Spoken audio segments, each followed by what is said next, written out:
Once upon a time, there was a sheepdog, and this sheepdog had to control a flock of sheep.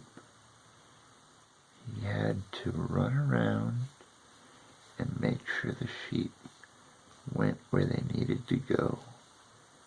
He would keep them safe from harm. If any wolves tried to come, the big sheepdog would scare them off, and then the wolves would run. He was the kindest, gentlest sheepdog to all of the little lambs. Never would he bite or hurt them. He took care they were in good paws.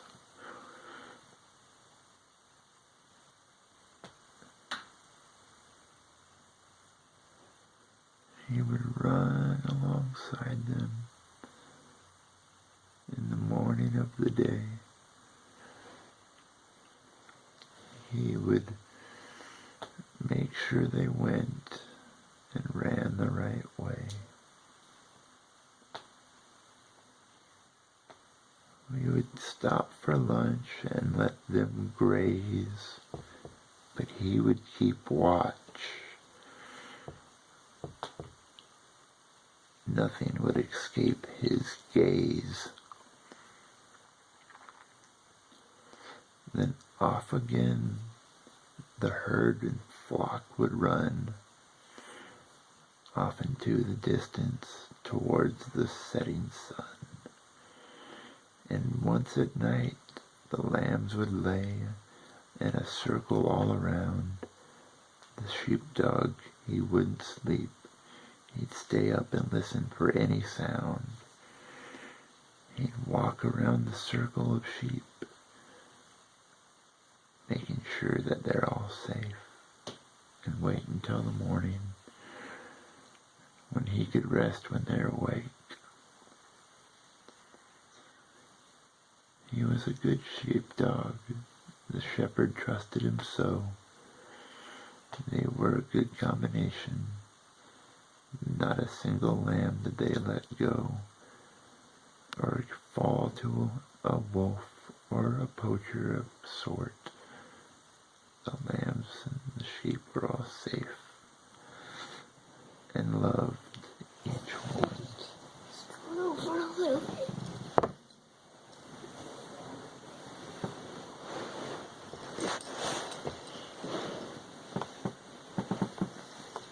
I can't scoot over anymore, honey. I'll go off the bed. Alright.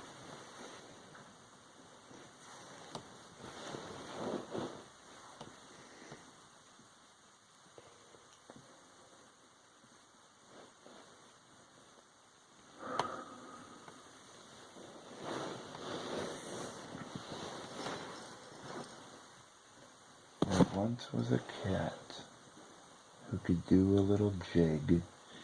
It would dance up and down for a bite of tuna and a fig. You see, it liked sweet treats, this cat. It sure did. And it did a little dance, a little jiggity jig.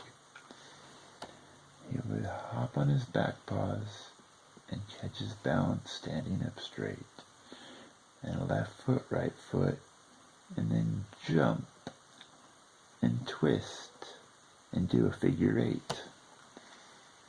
He'd land on his feet and off he went into a dance that was trance-like it was sent. He bounced and bumped and jumped and twirled. This cat did a dance that was out of this world. You see, this kitty, he was having some fun because he got a treat if his dance was number one. And as his owner watched, this little kitty got down and he got real funky to the beats that was his sound. And as the kitty finished up his jiggity jig, the owner gave him his tuna and his figgity fig. He ate them both up and smiled really big. The silly kitty cat and his jiggity jig.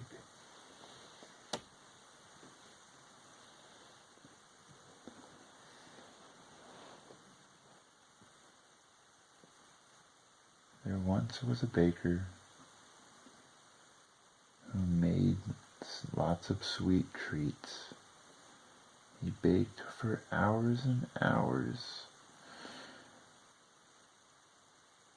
but it was worth it to him to make all of the sweets.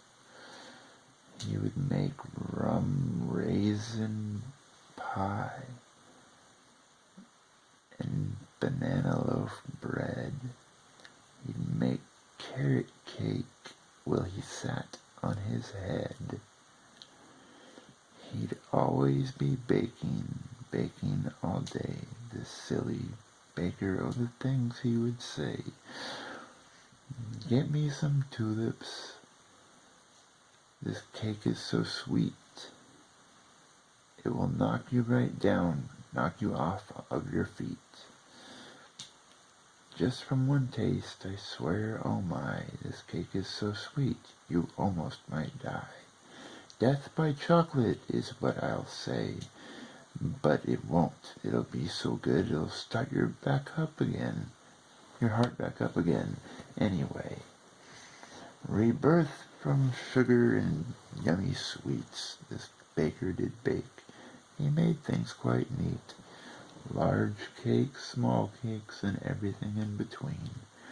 He made cupcakes and cakes of cups, and things that were shaped like all different stuff. Everything he baked, he made it with love, made them all awesome, and cherished each one. He made lots of sweets he did make. He made them to make people happy, because sweets are great.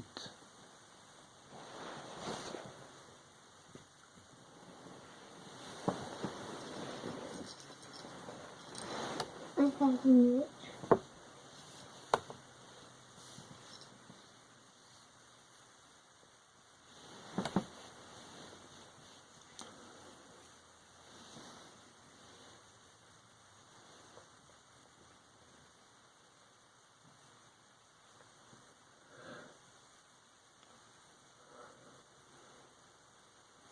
There was a little boy who had a little race car. He raced it up and down the street. He raced it near and far. His little race car went so fast, it would speed on down the lane. It would go faster than adult-sized cars. One time he even beat a train. Oh, this little boy in his race car. Oh, what fun they had. He'd drive it all around and sometimes in circles around his dad. Yes, this little boy and race car, never were they apart. You'd see a great big smile come across the boy's face every time the car would start. He loved to race the little car. He raced every kid in the neighborhood. They'd have races every weekend. Of course, he'd do really good. He wouldn't always come in first, but it was still always really great, just getting to race and race. He raced just for no sake, other than to have fun, and lots of fun he had, racing in the summertime. Alongside him was his dad. And sometimes the race car would get bent or broken and break, and that's what his dad would come in for, and fix it, and wrench it, and make it better, and give it some new paint. He'd pull out the dents, he'd fix all the bumps, he'd even replace the wheel. And if it needed to, he'd put on a new piece of steel. The car would always be ready, come that fateful race day. Or really any time when the boy just wanted to play. The dad would always make sure the car was ready, because it was his boy's favorite toy. The kid was always happy, and he'd play all day long with his little race car.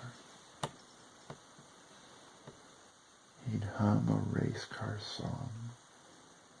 Oh, I go so fast. I have 4 little wheels. I am a race car.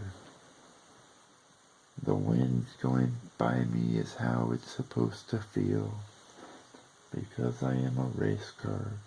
I go really far. And I'm really fast. I'm a fast race car.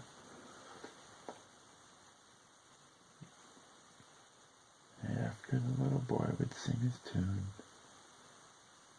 he'd pack up and go inside and put the race car right by his bed. So when he woke up, it'd be ready. It'd be right there. And he would go fast asleep with the race car by his side of his bed. The race car watching over him as he slept. The end.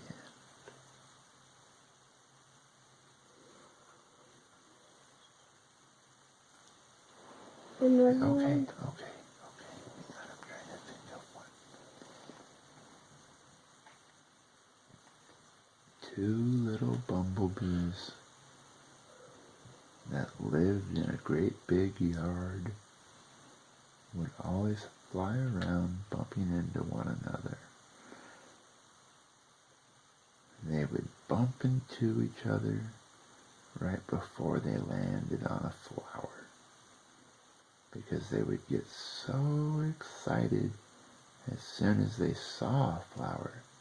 They would both race towards it, and usually, before either one of them could land on it, they would bump into each other. But that didn't stop them. They would get back up, and one would get to the flower, the other one would wait, and then when it was his turn, he would go to the flower next. The 2 bumblebees were good friends, and they liked to share. There was plenty of flowers to go around anyways. They would get lots of nectar and pollen, and they would fly back to their big beehive, where they would add their pollen to the great big mixture and make the yummiest honey ever. It was so sweet because the honeybees made it with love. And they fed it to the little bees. The baby bees ate the honey as they grew until they turned into great big bumblebees that would go out and get flowers, get pollen from the flowers themselves. And it was a great big happy beehive. They lived happily ever after, buzzing around. Another one, please.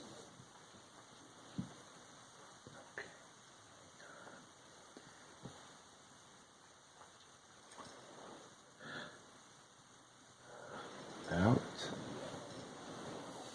in the Serengetis, there lived a pack of elephants.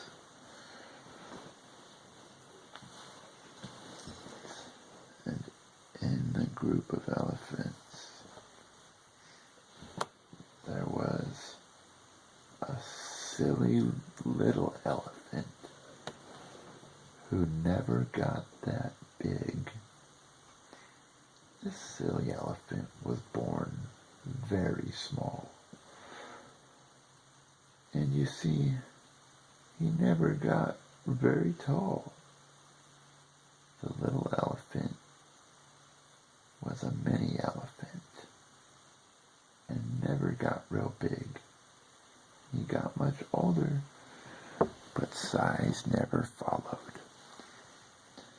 He would ride on the back of the big elephants because he was so light he wasn't much weight at all.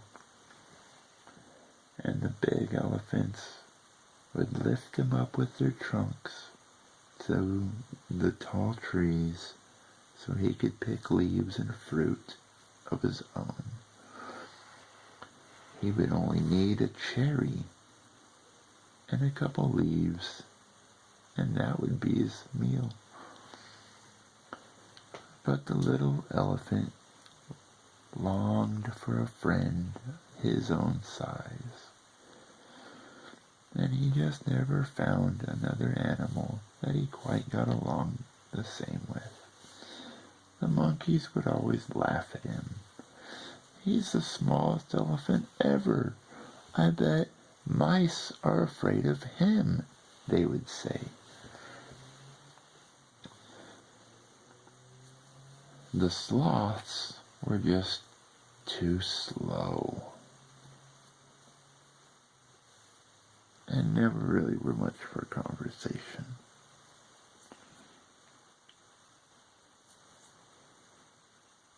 The birds were fun for a while, but would fly away and he would never see them again. He made lots of bird friends, but off they would go and they would fly away. One day, the big pack of elephants came to a nice big watering hole where there was a pack of giraffes. They were all drinking water and eating some food as well. When the little elephant got down off the back of the big elephants, he went and walked around when all of a sudden he bumped into a miniature giraffe. The giraffe was the same size as him. It was a full giraffe, but it was a mini giraffe, just like he was a mini elephant. And they became the best of friends. This mini giraffe and mini elephant. The giraffes and elephants from that day on always walked together. Wherever the elephants went, the giraffes would follow. That way, their little mini giraffe could have a little friend with the mini elephant. They were best of friends and went everywhere together.